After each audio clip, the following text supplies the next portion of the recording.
the missing piece with most teenagers when it comes to having a successful mental health journey is a support system that actually is able to hear what they're saying to them. Hearing about it brings awareness to a lot of the problems that older people aren't as aware of. Like, this is something I can spread and I can share. And I never thought I'd get this opportunity to do something like this. Feeling like you belong somewhere really does help with confidence.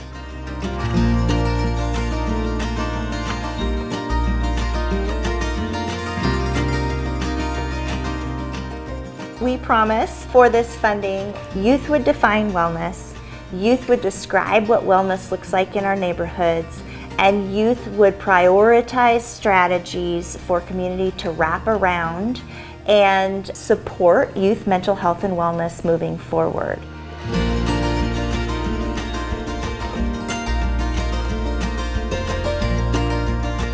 My first thought was we need a nucleus of students who are really going to drive the work and then catalyze it and get voice from other students in Northeast Spokane. We want to see them for who they are, and we want to hear what they have to say. They quickly started opening up, and we had both an AM and a PM class 2 days a week, and yeah, we just took off from there. Could you imagine you're in high school and you go to Olympia and you're going to talk to legislators and they share what they truly want changed and what are disparities in their wellness? Chair Wilson and honorable members of the committee, these students speaking to you today, they are a part of this new elective to explore and lead community change around youth mental health and wellness. And this today is the part where they start sharing out all of their strategies, what's important to them. They are sharing here in the Senate. They're also sharing at other large events. One is a showcase at Spokane City Hall. Leadership and residents can interact. And they also are going to present a 75-minute session at the End the Violence Conference 2025. They're not asking for other people to do all the work. They're starting the work, and they're asking for us to join in with them. Making a difference. That's what students at On Track Academy are doing by helping feed local students and families that need support.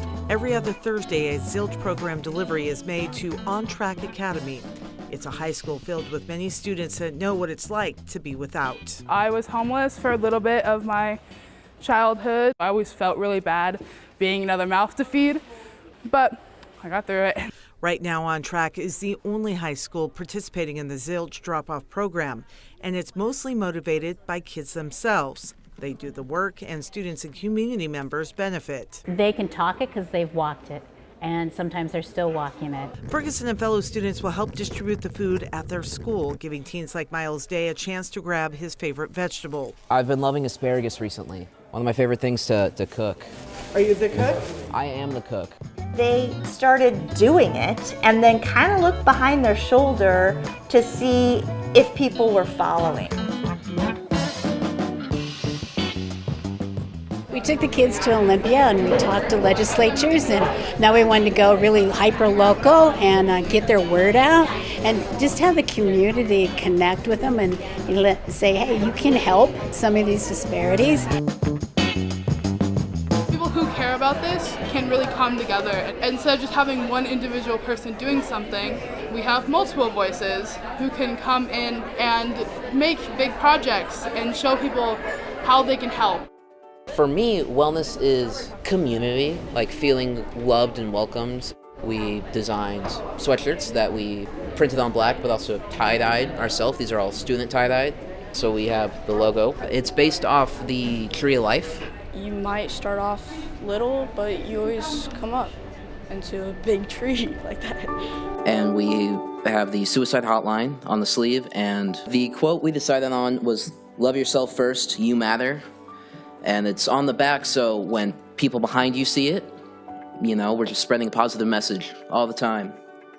When kids are struggling, It's not the adults, it's the kids first noticing, and they're wanting partners to step up and start offering this type of training to youth so that they can proactively, and before it gets really bad or serious, support their friends and family. Wellness to me is being able to find the strength to reach out and be like, I need help. And then having someone who can be like, yes, let me help you. I share the struggle of a student with ADHD, and I used a hand-woven tapestry to show like the perspective change.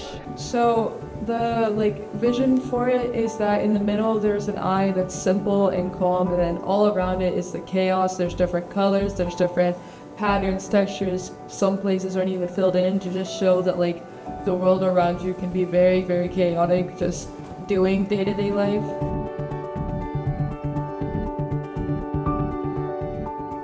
It seems like there might be simple things teachers could do that would be good for all students, but especially students with ADHD.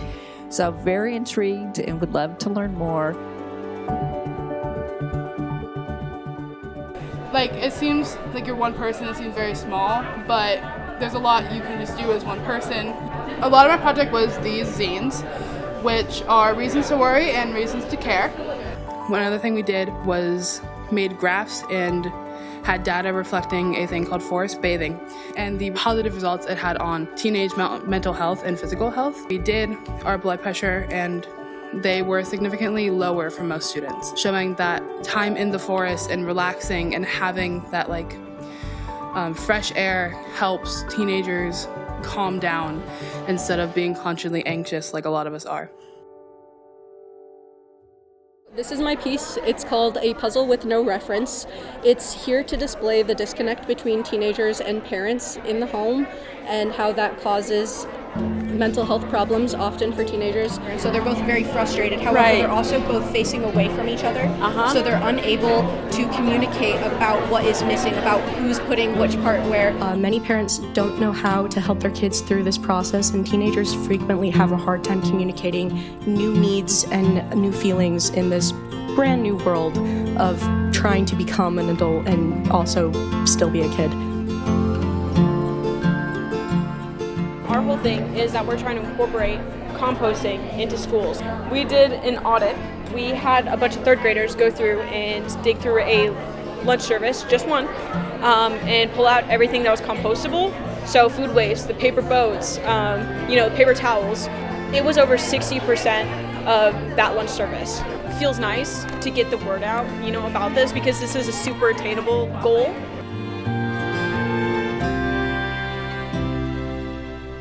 Opportunities like this makes them feel heard, and it does a lot to empower them. To hear directly from the students is really important, and they do have some solution ideas and how that, basically they were talking about building community in those really hard years, and community is the way that we get through, so that just really resonated with me.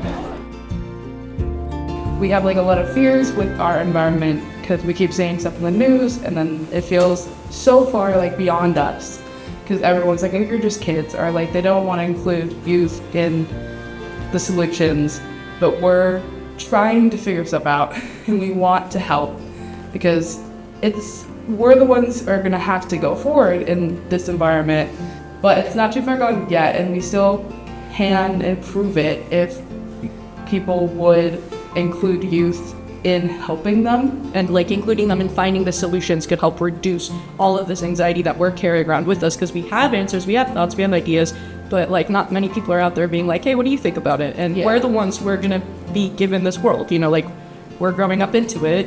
I feel like youth voice is something that really builds up who we are, because youth are the next generation. So why not get a kick started that early on? It's been a while, obviously, since I was that age, and so it's always good to remember, issues that people are dealing with. And I think that's what I'm most excited about, is that it's not somebody like me who's not living it every day saying, what about this? But they're the ones bringing the solutions, and I'm really inspired by it. So fabulous. We've had the mayor pop down. We've had a couple city council members pop down. We're listening to youth. We are understanding how we can walk beside them and support their mental health and wellness because they know best. They already have the answers. This process for me has definitely helped me a lot more in confidence. Before, I was never this confident. We go for a couple weeks at the beginning of the year to Regal Elementary, and we hang out with the little kids, and we make sure they're doing well mentally, physically, and we wear these really cool uniforms to indicate that we're supposed to be there. Me and my classmates have prioritized a lot of respect in each other, and we make sure we're all confident and comfortable with everything.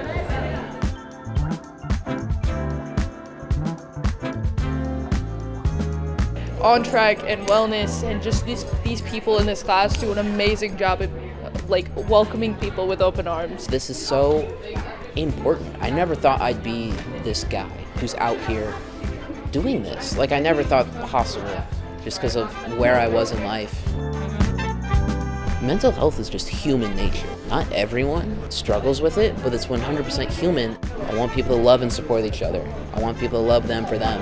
Wellness is community. Wellness to me in general is something we all need. We all need it. Wow, you can't put a ceiling or a limit on where these kids can go. The youth have spoken. We have the answers. We know how now to support youth mental health and wellness, and it's our turn to act.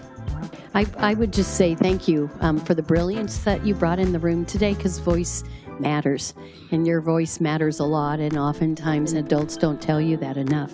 Our secondary track at the zone is to continue to engage our business partners, our elected officials, our residents in those named priorities and continue to work on them.